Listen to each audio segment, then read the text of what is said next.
બધાને જય શ્રી કૃષ્ણ, રાધે રાધે, જય માતાજી. તો એ બધા કેમ છો? તો એ બધા મજામાં જ હશો. આજે આપણે બનાવવાના છે પનીર ભુજી ટોસ્ટ.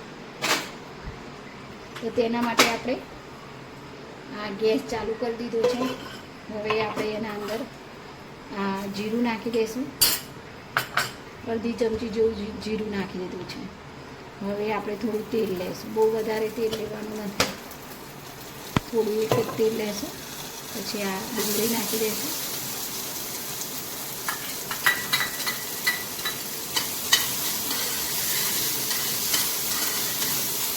આ ડુંગળી થોડી કચરાઈ જાય એટલે આપણે બીજો મસાલો, આ લસણ, આદુ અને મરચાંની પેસ્ટ છે એ પણ એક ચમચી નાખી દઈશું.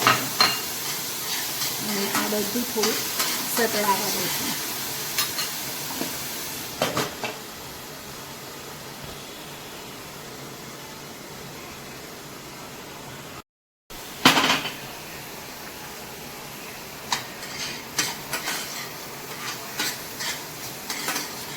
ડુંગળી હવે થોડો કલર એનો ચેન્જ થઈ ગયો છે, થોડું સતરાઈ ગયું છે. હવે તો આપણે હવે નાખીશું એમાં ટામેટાં નાખી દઈશું.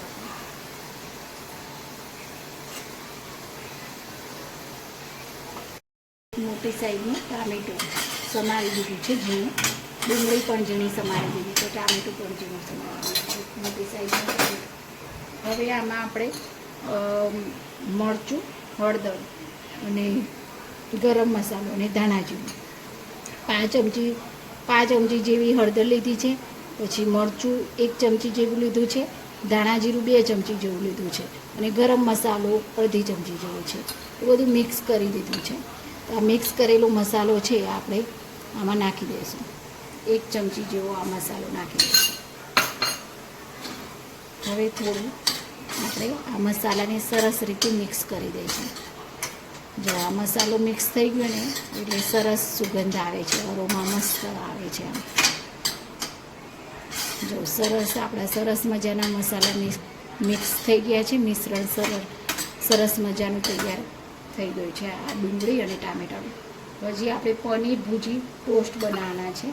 તો તેના માટે આપણે શું કરીશું, આપણે પનીર છે એ નાખીશું. તો સ્વાદ અનુસાર મીઠુંમાં આપણે આટલું 5 ચમચી જેટલું મીઠું લીધું છે, કેમ કે આમાં ચાટ આપણે આ પાણી રેડ્યું હતું ને, હવે શોષાઈ ગયું છે આ પાણી ખલાસ. હવે આપણે આમાં છે ને આ પનીર છે એ છીણી નાખ્યું છે. આપણે 1 બાઉલ પનીર લઈ લીધું આપણે અને એ આપણે સરસ રીતે મિક્સ કરી દઈશું.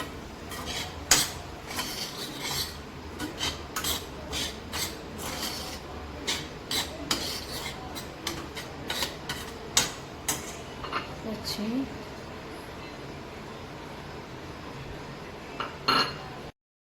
આમાં આપણે થોડું પાણી નાખીશું. પનીરની વાટકી છે એનું 3-4 ચમચી જેટલું પાણી રેડી દઈશું. હવે આ થોડું એકદમ પાણી ખલાસ થઈ જાય ને એટલે આપણું આ પનીરનું મિશ્રણ એકદમ તૈયાર થઈ જશે.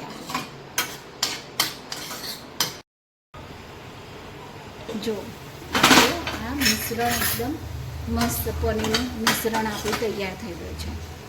જો આમાં તમને સ્પાઇસી ભાવે તો તમે થોડું મરચું વધારે એડ કરી શકો છો, પણ અમે સ્પાઇસી ઓછું ખાઈએ છીએ એટલે મરચું ઓછું નાખીએ. જો તમારે તીખાશ વધારે જોઈતી હોય તો તમે થોડું મરચું વધારે એડ કરી શકો છો. જો આમ કરીને આ ચમચાથી એકદમ પેલું કરી દેવાનું મિશ્રણને. આ પનીર છે એકદમ જ પેલું થઈ જાય. હવે આપણે આમાં છેલ્લે આપણે નાખીશું ચાટ મસાલો નાખીશું. ચાટ મસાલો અહીંયા આપણે 5 ચમચી જેટલો ચાટ મસાલો નાખ્યો છે, બરાબર. અને ગેસ બંધ કરી દેવાનો છે. ગેસ બંધ કરી દેવાનો. હવે હજી 5 ચમચી જેટલું નાખ્યું છે. થોડુંક નાખવું છે, થોડુંક નાખી દઈએ આપણે, એટલે કે અડધી ચમચી જેવું આપણે નાખ્યું ચાટ મસાલો. હવે એના અંદર આપણે કોથમીર એડ કરી દઈશું. કોથમીર એડ કરી અને આપણે બધું સરસ રીતે મિક્સ કરી દઈશું. જો આ સરસ રીતે આપણું મિશ્રણ તૈયાર થઈ ગયું છે અને સરસ રીતે આપણે મિક્સ કરી દીધું છે. મિશ્રણ આપણું તૈયાર છે. હવે આપણે ટોસ્ટ લઈ લઈશું. બ્રેડ બંને બાજુથી તેલ રેડી અને થોડું બ્રાઉન કલરનું શેકી નાખીશું. થોડું એકદમ શેકાઈ જાય, બ્રાઉન થઈ જાય પછી આપણે બંધ કરી દઈશું. આવી આ ટોસ્ટ આપણે આ બ્રેડ છે એ આપણે બંને બાજુ શેકી લીધી છે. તેલમાં શેકી છે, તમે ઘીમાં પણ શેકી શકો છો. હવે આપણે આ ટોસ્ટ ઉપર આ કડક કરી દીધી છે બ્રેડ, એકદમ ક્રિસ્પી. હવે એના ઉપર આપણે આવી રીતે પનીરનો મસાલો પાથરી દેવાનો છે.